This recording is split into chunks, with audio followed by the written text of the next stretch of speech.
going away, number one, helps define yourself.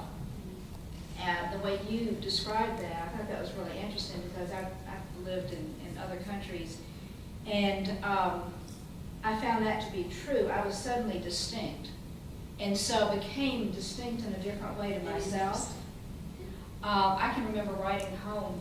I loved being in Italy, but I wrote home and I said, Mother, would you please send Grand Laura's lace tatted placemats and 2 place settings of my silver, and just a couple of things to have in this foreign place that said, oh yeah, I'm still connected here, but this is also a new connection, and where do they come together? And I think the other thing is that you begin to see your past life almost like looking at a painting. And so it takes on a new kind of brilliance and distinction. And that happens also with age. I think it doesn't have to, because you have a past from the time you're born, you're always going to have a past. But now that painting is maybe when I was 15 or 25 or 35, and I'm seeing those much more objectively and distinctly than when I was living in the middle of it. I think for me, of course, when you're writing about a field that you're involved in, for me, that is geared more toward a deadline in a way. Because if you're given a deadline for writing a book, that's one thing. But over the years, I have been interested very much in looking at people and the interrelationship of people. And I've kept journals. Probably for the last 30 years. I have journal after journal after journal. I will sit in the doctor's office while I'm waiting and watching people in there and make up stories about what their lives might be, and I will write little notes about it. I have drawers full of these notes.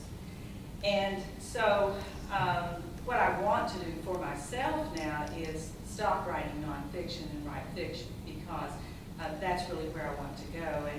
And I'm most interested in that now, in writing about relationships.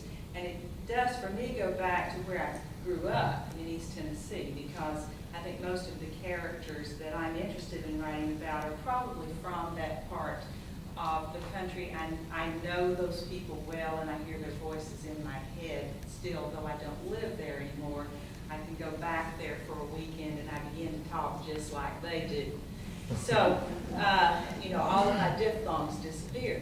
And so when I'm writing that, it feels good to visit them, even though I'm not physically there anymore, to just visit them in my mind. And so the writing that I'm doing right now in short stories and in the novels that I'm working on are all related to that. And that's where my muse is at the moment. It's in a sense, going back to my past. Where I grew up, the people that I grew up with, the relationships that I had with various people, and how I've changed because of that, or what they might be doing now if they were still alive, or stories that my mother told me that I can kind of expound on and change in some way, and trying to figure out a little bit more about what they were all about, especially when I didn't know very much about them. So I do think, for me, the muse has changed. In the beginning, it was more of a deadline thing. Now it is trying to kind of reconfigure my past in a new way in story form. I give myself assignments pretty often. For example, every year during the Lenten season, my Lenten dedication is to write a poem a day, and sometimes that's 3 lines long, and sometimes it's more elaborate, but I don't go to bed until that has been done. I always do that on excursions, trips, adventures, is there has to be a poem a day that comes out of it. And so what that does is it captures snapshots of whatever's on my mind at that particular time, whatever sensory images are feeding in, and so forth. But sitting in the chair and taking a pen and putting the pen on paper, no matter what day it is or where I am, will result in something, some new idea, some new thought. And so I think that the muse comes from the scratch on the page more than anything. When it comes down to it, though, I think probably my biggest muse is the object.